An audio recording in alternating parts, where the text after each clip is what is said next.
Tuesday, and welcome back to Real Talk with Cari and Haley, myself. Today, this is probably one of my favorite topics that we're going to be talking about. Last week, or I'm sorry, the week before, we were talking about the power of your own personal story. And a lot of times we get caught up thinking, this is just me. No one else has experienced this. My story really isn't important. But I'm here to tell you that your story, your traumas, your failing forwards is so inspirational to so many. And when you speak your own truth, when you speak your own story and you talk about it authentically, it can make such an impact. In fact, especially as a leader, really in any industry, when you can share and be vulnerable and transparent about what you have done or what you failed at, where you've succeeded, being able to cast that as part of your vision and talk about your growth and what your missions and values are, that is what attracts the right people to you on your team. So today we're here, Cari and I, we're going to share our stories of our own personal failures or struggles or our own personal transformations. I call it an identity crisis because I'm currently going through one myself. But Cari's going to share hers today. And then next week, I'll share mine. So Cari, I'm going to let you have the platform. I'll ask you a couple of clarifying questions, but I'm really excited for people to hear where you've come from and how you've grown. Yeah, I mean, you said something important, which is, I've heard this multiple times, but your secrets keep you sick. So what people sometimes get in their own head is, I don't need to share my story. It might be embarrassing, or why would anybody care? Like, it's just my life. They've got their own things. But there's two sides of that. Number one is absolutely it will inspire other people. It always does, even though that's just our mind telling us it's not going to.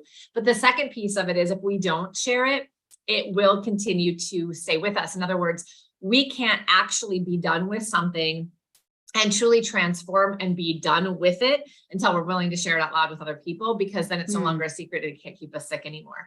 That is very, very true from a psychological perspective. In fact, I heard that from a psychologist who's also an author, and he's like, truly, until you become comfortable sharing it with the world, it still is being hidden inside of you. Therefore, it's still keeping you sick in some way. You might think you've moved past it, but you actually haven't. So for whether it's because you want to motivate, inspire people, find your tribe, attract talent, and impact other people through your story, or you just simply don't want that story to continue to live in your future and in your life, you should be willing, you got to get to a place where you are willing to go through that uncomfortable feeling of sharing it. And so, so hopefully this resonates with somebody, and your story is never too small or too plain, or like people will be like, oh my gosh, it's just like a boring story. No, nothing is boring. Nothing is too simple. Nothing is, because we all have our own, and it is unique to us. However, there's always somebody out there that this absolutely resonates with at the moment. So it doesn't matter. So you just have to stop thinking that way. Yeah, so, I guess what I would like to share, because we only have so much time on our Real Talk, and we'd like to keep it short and sweet. Haley keeps us on track with that, not me. I'm going to shorten this version. And if anybody wants to reach out to me and actually have a longer conversation about it, you guys know how to reach us. And the same will be true for Haley after she shares her story next week. We're doing this because we want to lead by example, because as we were in our conversation last week, we're telling you guys to do something. And we're like, we haven't even done this on this platform. We've done it before, but not on this platform. So we want to lead by example and share with you. And hopefully it impacts some of you and we have deeper conversations. So I, definitely will say to people that I am a recovering workaholic. There's no doubt about that. And it's a joke now, but at the time that I was working so much, it wasn't funny by any means, because I didn't take care of my health. I was probably in the worst physical health I'd been in my whole life. And I was in my 30s. I had a lot of stress. I had very low self-esteem. I had a failing marriage. I felt very bad as a parent. I didn't have a lot of present time with my kids. I was with them physically quite a bit because I put a lot of pressure on myself in that way, but it actually wasn't present time. So it didn't really matter. I just was making myself feel better about it. I made a lot of money, but I spent a tremendous amount of money. So I didn't have much to show for it. And the reason I did that is because I had nothing else fulfilling in my life. So I was going to material things to make me feel better.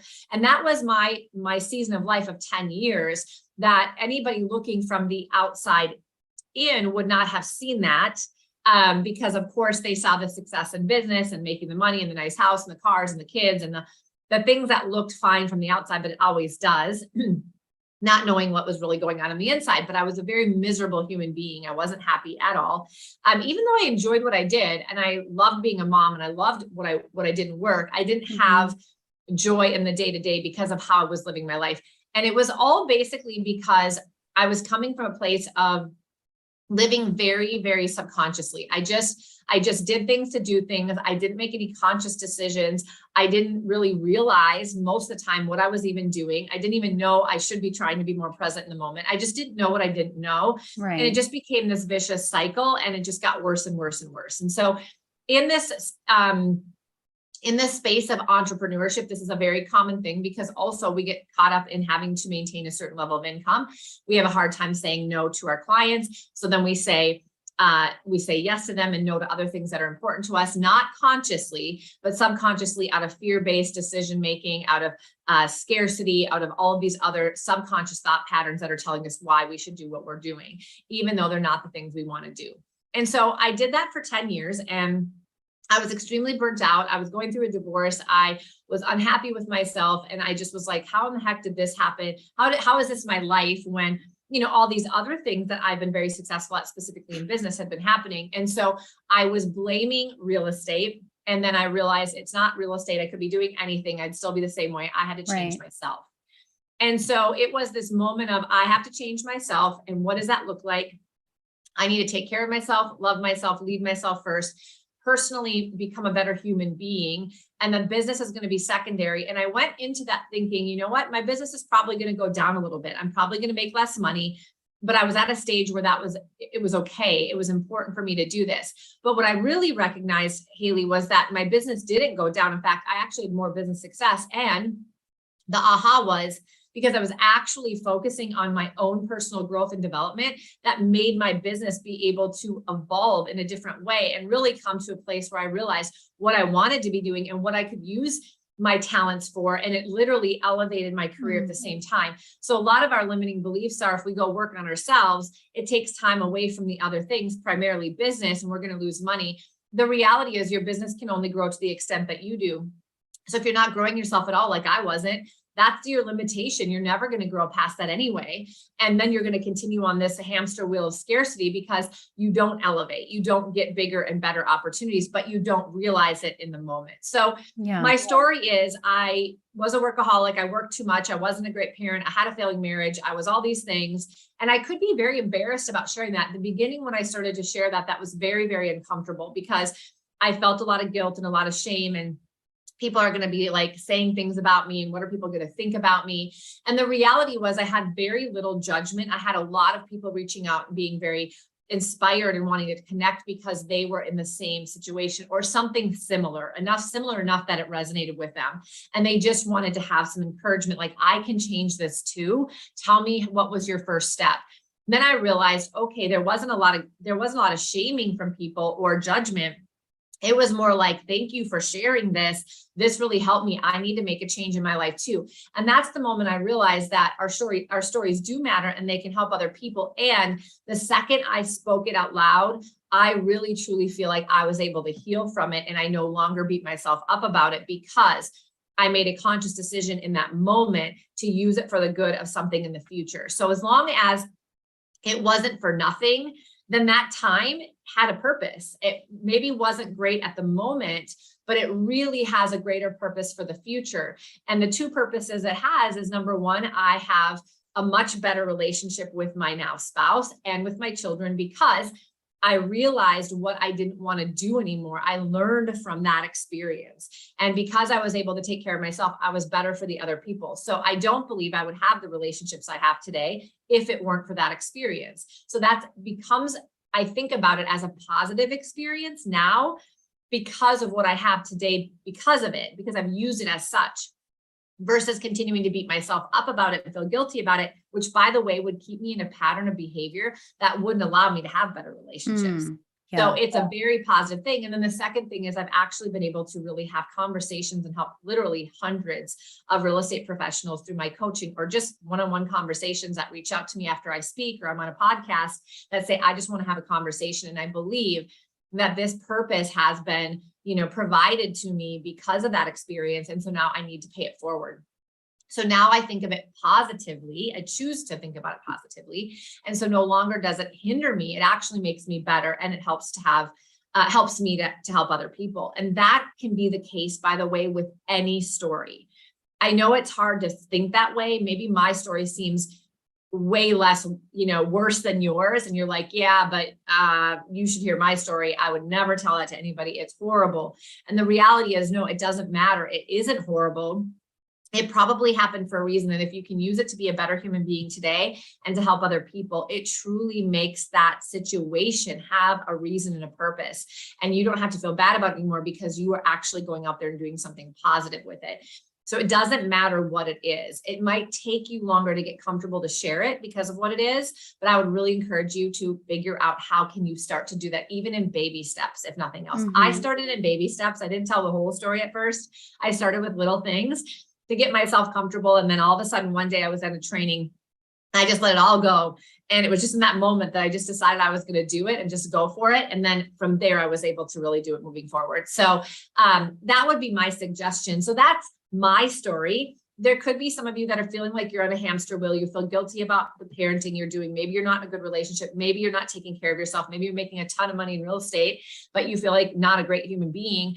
I would love to talk to you about it because I was in your shoes, and you can make a conscious decision to make a change, and you don't have to give up your business to be able to change those other things. You just have to be able to think about it differently. I had somebody that helped me think about it differently. And then I took some action steps, and that's all you need too, because you need to get out of your own way to be able to see a different perspective from an outside view looking in. When you're in your situation, you only see what you can see because you're in it. It's a very different thing to have somebody come into your life and be able to see things from the outside and call you on it in a good way and hold you accountable to that. Yeah, I love this. And I hope that this resonates with so many of you hearing this, that you're absolutely not alone. And so many of us feel or have gone through something similar to what Cari went through. And like you said, there doesn't need to be guilt. There doesn't need to be shame. I mean, these are all human conditions that we're feeling, and we don't need to attach ourselves.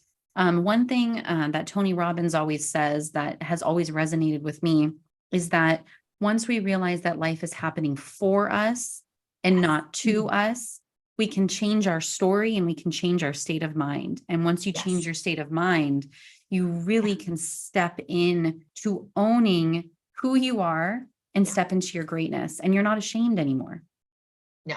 No, it's amazing. And so that's what we want to encourage you guys to do. We'd love to hear your stories. If we can be the platform that you just share your story out there, let us know. We'll bring you on the call, or we'll share your story for you, maybe anonymous, like where people don't know it's you, to help you like ease into it. Like we're here to help you do that because we know this is where your transformation can start, your whole life and business can change. So let us be a conduit in some way if possible. Next week, you're going to hear about Haley. We'd love to hear some of yours, even if it's just privately. Reach out to us. You guys know where to. You can DM us here. You can find us on Real Talk with Haley and Cari.